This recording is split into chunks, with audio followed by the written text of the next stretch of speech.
ஐதீகம். சிவராத்திரியின் போது வில்வ அர்ச்சனை செய்ய ஈசன் மோட்சம் கொடுப்பார்.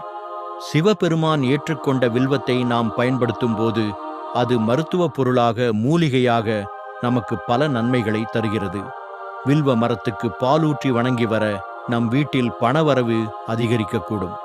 பெருமாளுக்கு எப்படி துளசி எனும் அற்புத மூலிகை பிடித்ததாக இருக்கின்றதோ அதேபோல் வில்வ மரத்தின் இலை, பழம் சிவபெருமானுக்கு இஷ்டமானது. வில்வம் நம் மன அழுத்தத்தை போக்கக்கூடிய அருமருந்து. வில்வ இலையை குடிநீரில் போட்டு ஊற வைத்து அல்லது கொதிக்க வைத்தோ கசாயமாகவோ நாம் எடுத்துக்கொள்ள உடல்நிலையில் நல்ல முன்னேற்றம் ஏற்படும். வில்வ மரம் பித்தத்தை கட்டுப்படுத்தக்கூடிய மிக முக்கிய மூலிகையாக செயல்படுகிறது. வில்வ மரத்தின் இலை, பழம், பட்டை, அதன் வேர் என அனைத்துமே மருத்துவ குணம் நிறைந்தது என்பதால் வில்வமே நோய் தீர்க்கும் சிவபெருமானாக பார்க்கப்படுகிறது. வில்வ மரத்துக்கு